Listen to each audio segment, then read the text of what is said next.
In the spring of 2019, roughly 8 months after one of the most celebrated voices in American music history had died, a family member cleaning out a home outside Detroit lifted a couch cushion in the living room and found a handwritten document underneath it, several pages long, dated years earlier, initialed on nearly every page, with a small hand-drawn smiley face beside the signature at the end. The discovery happened almost by accident, during an ordinary afternoon of sorting through belongings rather than any deliberate, exhaustive legal search of the property. The kind of casual find that could just as easily never have happened at all, leaving that particular version of her wishes buried in that sofa indefinitely. It was not the first will anyone had found. Months before, a different handwritten document, locked away in a cabinet, had already surfaced and been treated by the family as her only will, the document that had already begun guiding how her estate was being managed, a niece already installed as the estate's personal representative under its terms. Now there were two, written years apart in the same handwriting, disagreeing with each other on some of the most important questions an estate can ask: who should run it, and how much of it each of her children should receive. If you have followed this series from the beginning, your instinct at this point should be to expect the usual story, a founder who left nothing behind, forcing a court to invent an answer from silence. That is not what happened here. Aretha Franklin did not leave behind an absence.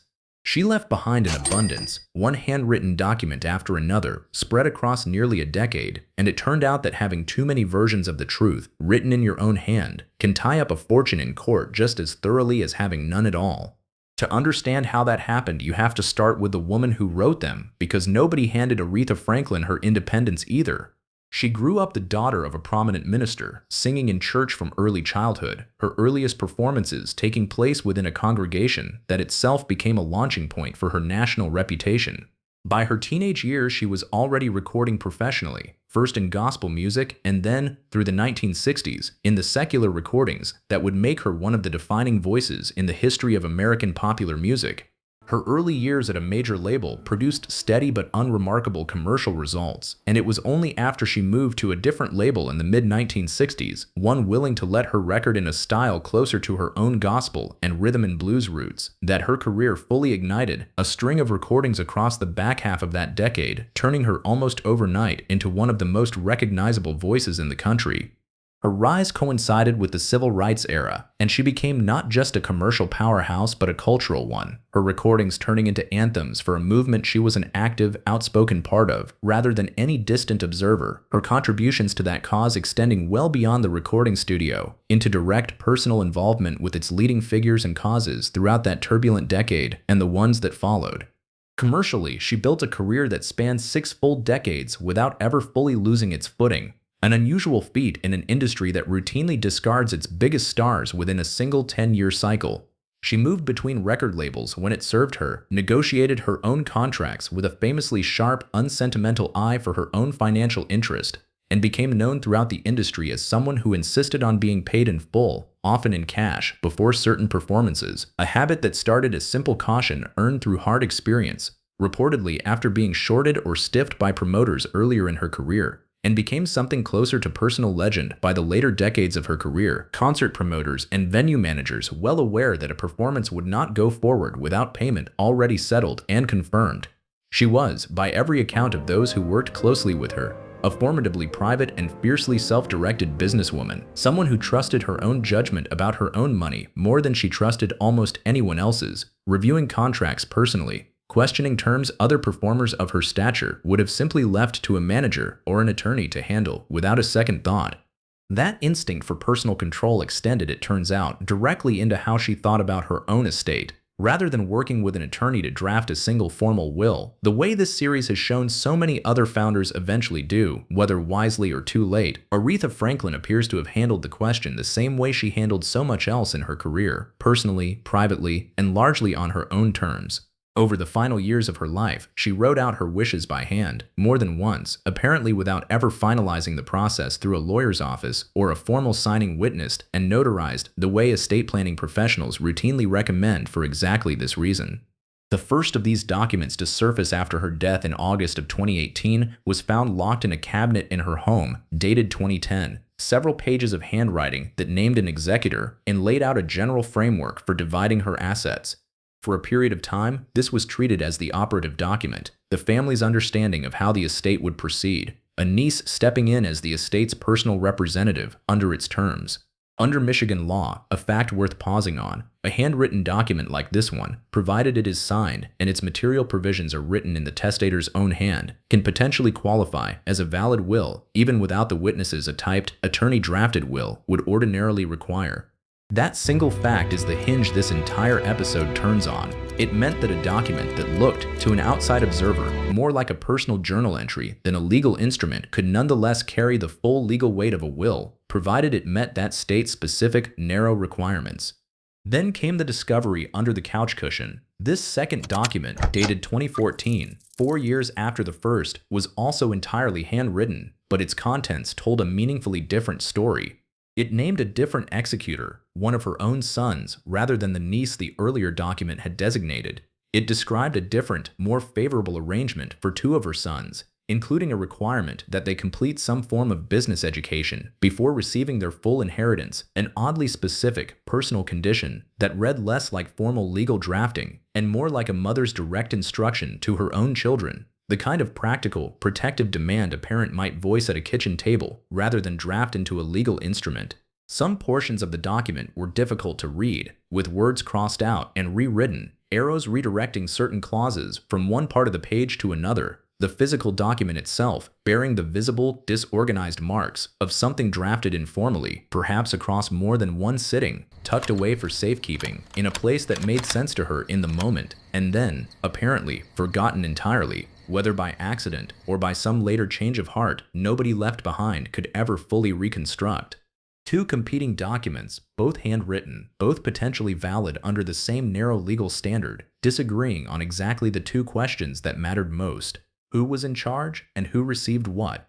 Handwriting experts and probate specialists would later note that both documents shared enough consistent characteristics in penmanship, in phrasing, in the small personal touches like that hand-drawn smiley face, to leave little doubt that both had genuinely come from the same hand.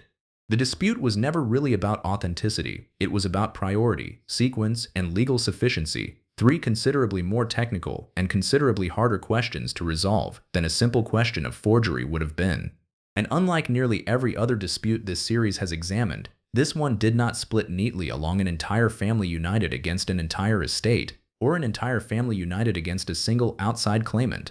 It split her own sons from one another, some favoring the earlier cabinet document because it matched what they had already believed for months to be her final wishes, and because a niece they trusted had already been managing affairs under its terms, others favoring the later couch cushion document because its later date and its specific, more generous provisions for their own inheritance suggested it more accurately reflected her actual, final intentions, whatever the earlier document might have said. Brothers who had grown up in the same house, singing over the same piano, attending the same church their grandfather had once led, ended up standing on opposite sides of a Michigan courtroom, each convinced their mother's true wishes were written in their own hand, in a document only one of them could ultimately be right about. The dispute at times growing personal and bitter enough that family members who had once stood together at her funeral found themselves testifying against one another's version of events years later. The dispute dragged through Michigan's probate courts for years, each side building its case not around any dramatic new evidence, but around the same basic grinding legal questions this series has now watched play out again and again in different forms. Which document actually satisfied every technical requirement Michigan law demands of a handwritten will, down to the precise placement and consistency of initials on each individual page? Whether the messier later document, with its crossed-out sections and informal condition about business classes, still counted as a coherent, legally sufficient statement of her wishes despite its visibly unfinished working draft appearance, or whether its very messiness suggested an unfinished thought never fully committed to. Whether the earlier, cleaner cabinet document should simply be presumed to reflect her more considered, more formal final intent, precisely because it looked more like what a will is supposed to look like, even though it had been written years before the second one, and therefore, on its face, no longer represented her most current thinking on the exact same questions. In the summer of 2023, nearly 5 years after her death, the case finally reached a jury trial in Oakland County, Michigan, an unusual outcome in itself for an estate dispute, since most cases like this one settle or resolve before ever reaching 12 ordinary citizens asked to weigh in. Handwriting analysts testified for both sides. Family members took the stand to describe conversations they remembered having with her about her wishes in her final years, and the jury spent several days listening to arguments that ultimately reduced down to one central, almost deceptively simple question underneath all the legal complexity. The jury's task was narrow and strange when you say it out loud: not to decide how much money anyone deserved, not to weigh in on which son had been the better or more devoted child, but simply to determine, as a matter of fact, which of two handwritten documents actually represented Aretha Franklin's genuine final wishes. After deliberating, the jury reached its verdict. It was the couch cushion document, the messier, later one, with its crossed-out sections and its small hand-drawn smiley face beside the signature, that the jury found to be her valid will, controlling over the earlier, cleaner cabinet document the family had spent years already operating under. A reversal that instantly reshuffled who would actually administer the estate and on what terms her children would ultimately inherit from it. Sit with the strangeness of that outcome for a moment, because it is unlike anything else in this series. This was not a case where a founder's clear wishes were nearly overridden by a family that disagreed with them, the way James Brown's charitable trust nearly was. It was not a case where no wishes existed at all, the way Prince's estate defaulted entirely to estate formula. It was not even a case like the Marshall estate, where a promise existed only in memory with nothing on paper to back it up. Aretha Franklin's true wishes existed in her own handwriting, in more than one place, dated, initialed, and specific, and the entire dispute was never really about whether she had made her intentions known. It was about which specific piece of paper in a house full of her own private records and belongings actually counted as the final word. A question that only a jury, 5 years and untold legal fees later, was ultimately able to answer. Legal commentators covering the trial repeatedly noted how unusual this particular flavor of dispute actually was within the broader landscape of celebrity estate litigation, most such cases involving either a complete absence of documentation or a single contested document, rather than two independently plausible, competing originals written entirely in the deceased's own hand, each internally consistent, each bearing every outward mark of genuine authorship, and each nonetheless incompatible with the other on the two questions that mattered most. That is the mechanism sitting underneath this entire episode, and it cuts against the lesson this series has repeatedly offered up to this point. Writing your wishes down, it turns out, is necessary, but on its own it is not sufficient. A will has to be not just written, but written in a way that resolves rather than multiplies the questions a family will eventually have to answer without you there to clarify them. A formal, attorney-drafted will, dated and witnessed and stored somewhere everyone already knows to look, does something a stack of private, undated, unwitnessed handwritten pages never quite manages. It settles the question of which document is the real one before anyone ever has to ask a jury to decide. The entire purpose of the formalities most people find tedious about estate planning, the witnesses, the notarization, the single copy filed with a known attorney, is not decoration. It exists specifically to prevent the exact scenario this family lived through: two honest, sincere, sequential attempts at the same task, with no built-in mechanism for anyone to know which attempt was meant to be the last.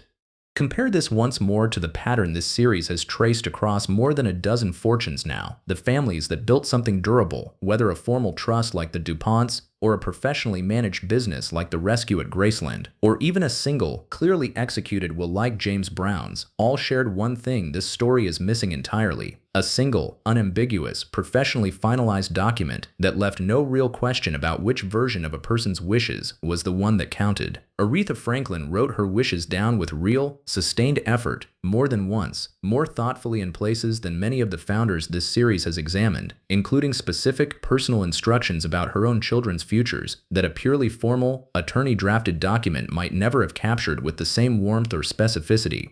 What she never did was finish the job in a way that made the answer to a simple question, which document is real, obvious to the people she left behind. There is a version of this story where the lesson is simply about the risks of avoiding lawyers, and that lesson is real enough on its own. But there is a sharper, stranger version sitting underneath it, one this series has never quite encountered before. In every earlier episode, the failure was a failure of effort, someone who never got around to writing anything down, or never revisited an old arrangement, or never built a structure sturdy enough to survive them. Here, the failure was almost the opposite. She tried more than once. She cared enough to specify, in her own hand, exactly what she wanted for her own children, down to a condition about business classes that reads like genuine maternal concern rather than any cold legal formality. And because she tried more than once, without ever closing the loop on which attempt was the final one, she left behind not a gap for others to fill, but a genuine, irreducible contradiction only a jury could resolve. So think back to that living room outside Detroit and the ordinary couch cushion that, for months, sat directly on top of the actual, legally controlling document determining how a multi-million-dollar estate would eventually be divided. It was there the entire time her family believed the cabinet document was the final word. It surfaced only by accident, in the middle of an ordinary afternoon of cleaning, not through any careful search anyone had thought to conduct with the seriousness the moment actually deserved. Aretha Franklin spent decades building a fortune through fierce, personal, hard-won control over every part of her own career. In the one place that mattered most after she was gone, the document that would decide who controlled what she left behind. That same instinct for doing things her own way, privately, informally, without anyone else's process standing between her and her own decisions, is exactly what left her family fighting each other in a courtroom for 5 years over pieces of paper she had, in her own hand, already tried to make perfectly clear.